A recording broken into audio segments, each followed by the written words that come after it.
All right, guys, here we go. Today on Zwift, I feel really, really lucky to actually be able to ride today.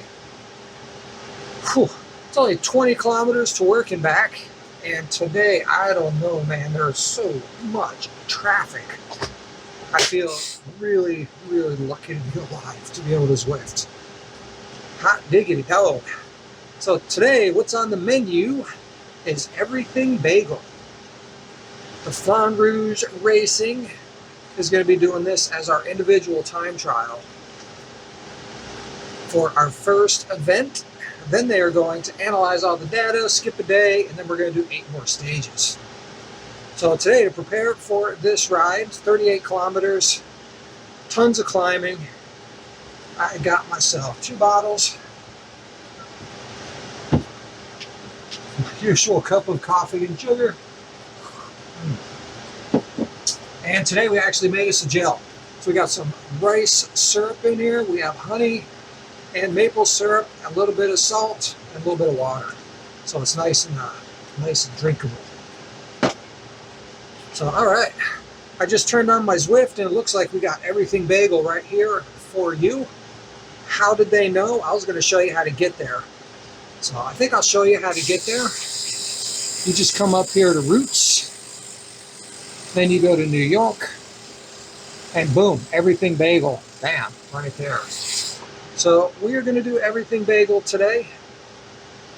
It really doesn't matter what bike I do it on. I will probably, I think I'm on my Canyon with the disc. I'm just going to go ahead and leave it on here. I don't want to ride too hard, but I wanted to do a little bit, a couple 30-second nice little efforts, probably over the top of a few of the KOMs. So that's the plan for today. Nothing super hard, nice and steady. A couple little poppers here and there. So let's get this thing started and have some fun. Happy to be alive, man. Happy to be on Zwift. Let's get her done. Start the ride. Bam.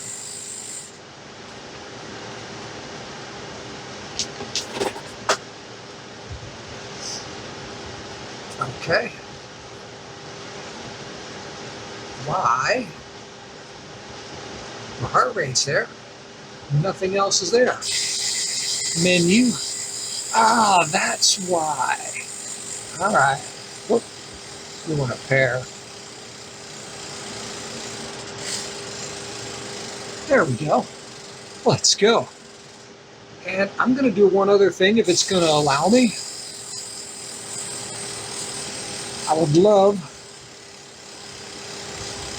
to set my trainer difficulty slightly less. Oh, there it is, boom. So I typically run on 50% trainer difficulty. If anybody has ridden the New York City Bagel, you know there's 16% grades in this. And I want to make sure, with an absolute doubt, that I can actually use some leg speed and not get bogged down in any gear, because I run a regular bike, but I guess it's a 28 cassette on there. So I'm just going to go about here. We'll drop it down there, so I am absolutely going to have all the gears that I need for this ride. Okay, we are riding. Let's go, guys. I'm going to do a video on the trainer difficulty to really describe it in layman's terms, because it's not that hard to understand.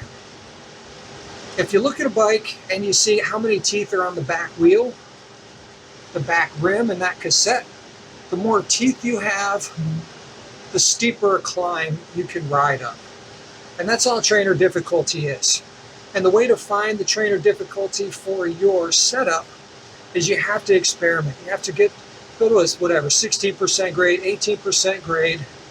And if you can't pedal more than 50 cadence or 60 cadence going up those, you have to reduce your trainer difficulty to where you can maintain a cadence that is comfortable for you.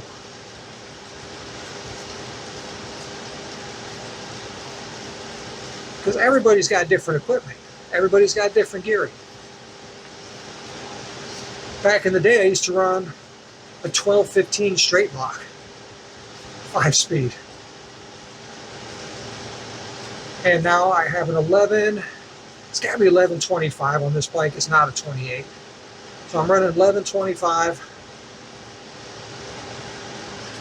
And I'll tell you, there are, at 16%, I'm definitely in my 25, in my 39.25. And I am, it's all I can do to pedal. And if you're really gassed, sometimes you just need that extra gear. So that's where the trainer difficulty comes in. But it is going to affect you a lot on the downhills, is where I find that it really affects me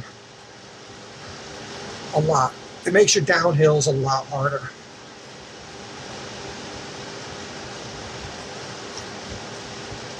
So trainer difficulty is never going to make you go faster in the terms of cheating, but it will make you do a course faster if you have the correct gearing. So let's say I was doing a time trial on a dead flat course. I would be using this probably and now like if I'm using a 10 speed, 11 speed, I would have almost a straight block. So like, and now we actually have 10 tooth cogs. So I'd probably be running like a 10, 11, 12, 13, 14, 15, 16, 17, 18, 19, 20, 21, depending on how many speeds you have. But if I'm doing something, let's say back in Vermont, where you're doing pitches of close to 20%, some of the stage races I did, I'd be running like a 32 in the back, maybe even a 34 nowadays. Even though in my original racing career, even at Killington stage race, Green Mountain, I was running a 19, and I remember bumping up to a 21 tooth cog. I was like, oh man, such a baby, have 21 tooth cog on here. As time goes on and you get older, you figure out that gearing is so important. You can't just smash everything all the time. Well, now, 57 years old, I'm actually in pretty solid shape. Did have one knee surgery, just a little cleanup with my left knee. And doctor told me I probably shouldn't be doing marathons or Spartan racing. I shouldn't run a lot because of my bone structure. He said my right knee will do the same thing. Then again, they told me I needed surgery on my right knee 30 years ago. And right knee's been, pretty solid. So as we stand, I feel pretty good at 57. We're doing okay. Did my first full-on sprint in Zwift the other day. 1,133 watts.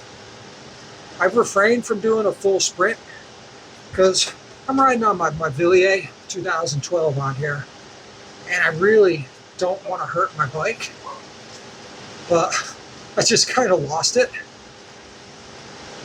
I did stage 6 of the tour of Zwift with my sister, so I started 5 minutes late, and I had to chase. Yeah, they still put me 5 minutes back. So I chased for 22 and a half minutes, absolute full gas, to catch her. And she's got the picture of it. I'm drooling, there's snot coming out my nose.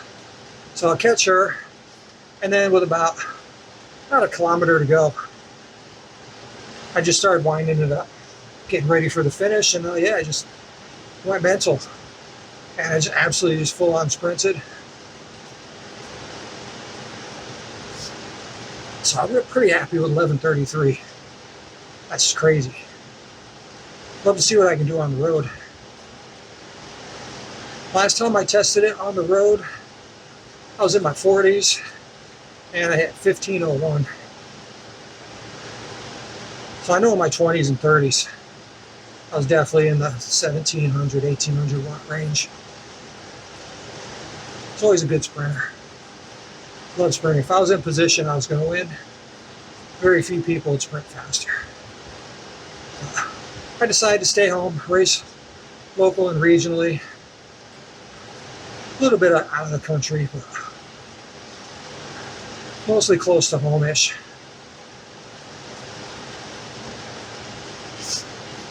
and raise my family. Yeah, I raced with Lance early on in his early days, in the early 90s in Fitchburg and Tor, Georgia. Crazy fast kid came out of the woodwork, man.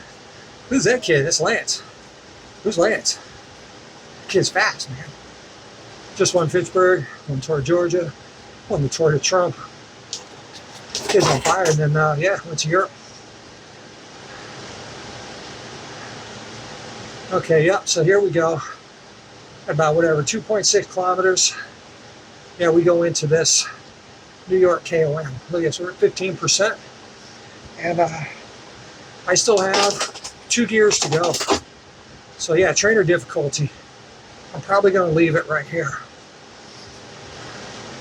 Pretty happy with this.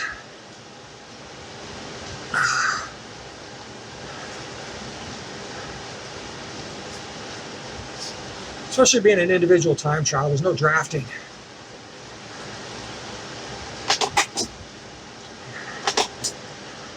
And I think I'd rather opt for just a little bit on the light side than on the heavy side. I'd much rather have the gear I need and not need it.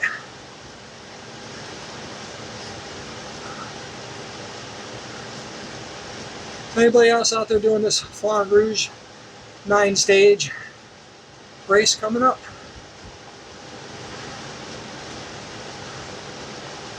Yeah, leave a comment down below. If you're still watching, don't forget to subscribe. I mean, I'll probably yammer a little bit more to the top of this climb, and we'll kind of fast forward everything, get you guys to the end. Just want to show you how the trainer difficulty is helping me out on these climbs. Super happy with where it's at.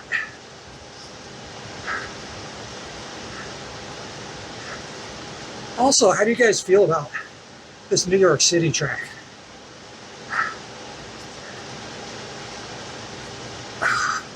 Yeah, I've raced in Central Park. I used to live in Vermont, deliver milk in New York, Massachusetts. So I raced all over the Northeast for over 20 years. Raced everywhere. Used to race in Brooklyn on the old track, the old asphalt track. That was fun. Track racing, super cool. I moved out to Colorado. I was out there for 8 years. Yeah, I got podiumed in the state time trial and also the state road race. Should have won the criterium state championship. It's coming around the last corner, third. Guy in front of me crashed. How you freaking crash with nobody in front of you? Held me up just that little bit and just off the podium. I think I got 4th or 5th. Pretty disappointing day. Didn't crash though. Didn't win the race either.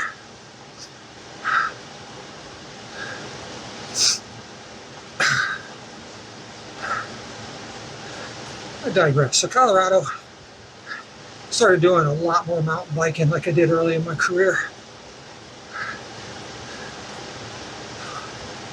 Tons of mountain biking. Lots of fun mountain biking, mountains, desert. Started doing endurance racing. Got my big belt buckle at Leadville. Did the Silver Rush 3 times. Raced with Lance at Crested Butte. That was the last time we raced together. Or I should say I raced with Lance. Gave each other a head nod. I think he recognized me from years ago. I have a really big nose, so maybe he's like, oh, there's that big nose guy.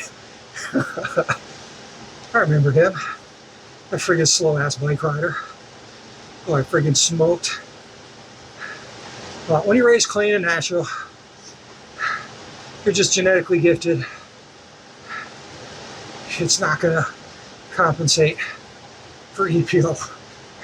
I'm sorry. It's I've had my days. Every race that I've won, I know that I race clean. Won a national championship 2011 in the time trial, quite by accident. I was training for Tour of Connecticut, and they canceled the race a week before. I was in phenomenal shape, ready for a stage race. And day one of that was a time trial. So I spent a lot of time on a time trial bike. So I went out, and the race was in Philadelphia, where I was born. So I went out there, rode the course, and I remember about 2K from the finish, I'm like, oh, there's a freaking bridge. Really cool stone bridge, archway bridge. And I'm like, okay, here is where you, whatever you got left, this is where you go. So come back, tool around. My sister was there as well. So it was a pretty fun weekend. And it was her idea to go to Philly and do it, because I'd already requested the time off of work. So I went back, warmed up, stayed warm, got ready, cruising along the course, turned around, and on the way back, here comes the bridge. And I'm like, okay, I'm not feeling too bad. Feeling okay. So turn the gas on, turn the temperature up, turn it to 11, and I'm going, okay, where's the finish? Not seeing it. After about 2K, there comes the bridge. There's two of them. In my warm-up, I didn't notice. There's two really cool bridges. And I was just like, this freak, I mean, you can't stop now. So yeah, kept the hammer down and won by 17 seconds. So quite by accident. If I would have waited to the second bridge, I wouldn't have won. So, happy accidents occur on your bike. You just got to be out there and do it and be as dumb as I am. So I'm going to stop talking now. That's like 15 whole minutes of me rambling somehow.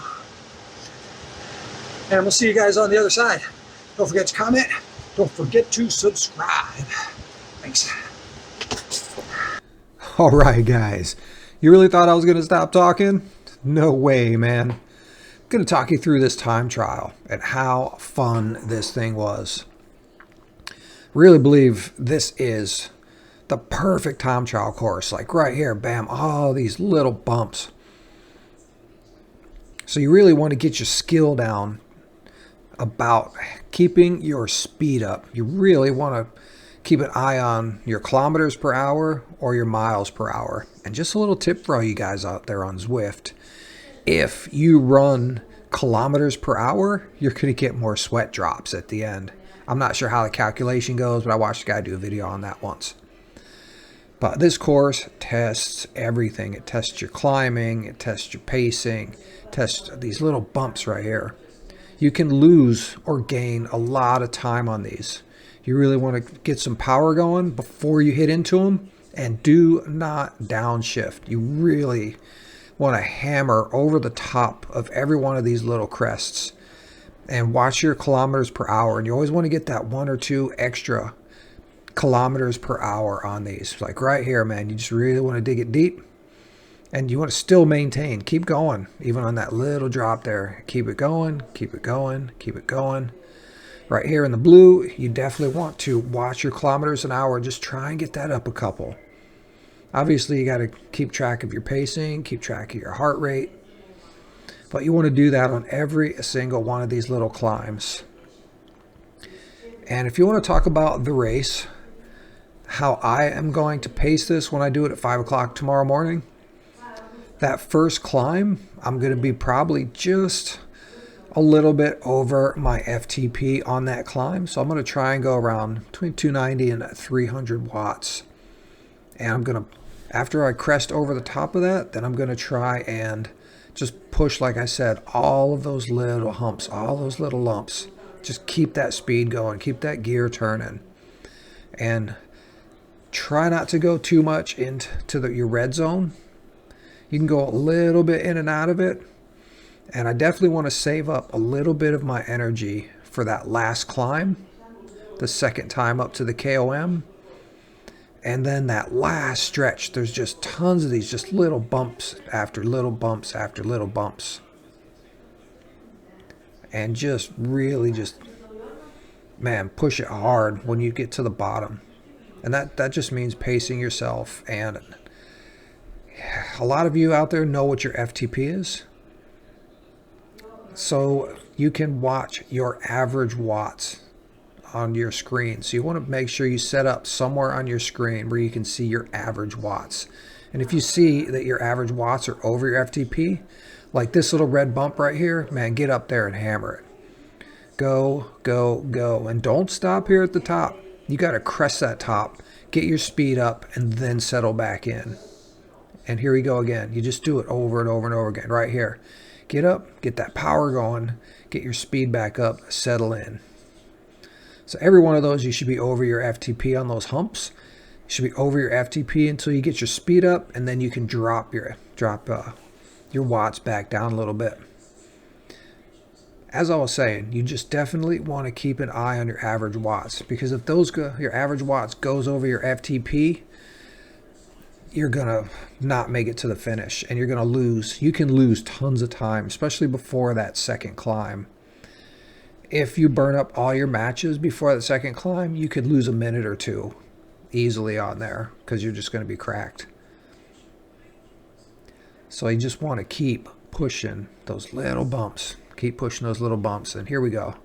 This climb here, you really, really, really want to be over your FTP. If your average watts is your FTP or below, that's going to tell you that you can go over your FTP on this climb.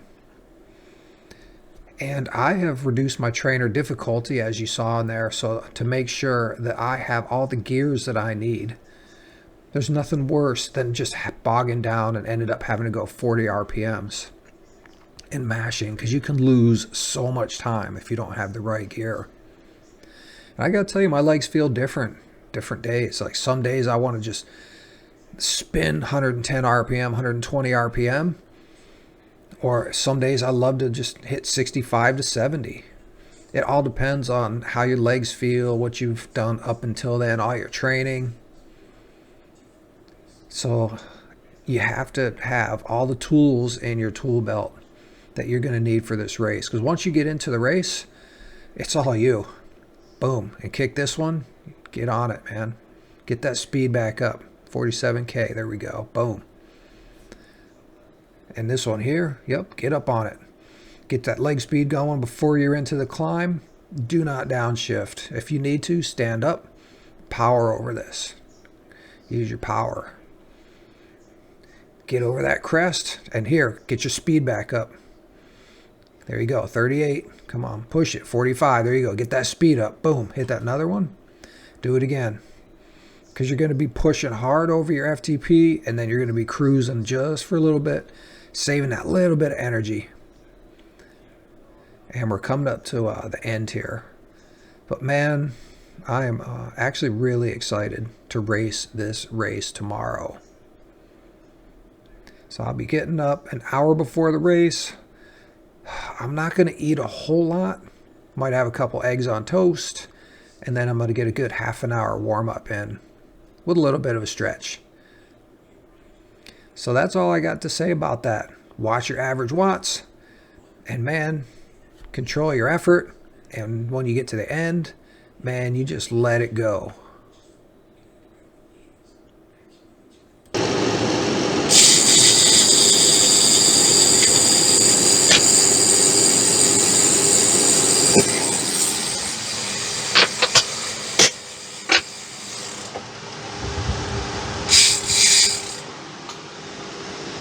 Oh, lordy, lordy, lordy. What a good time trial course.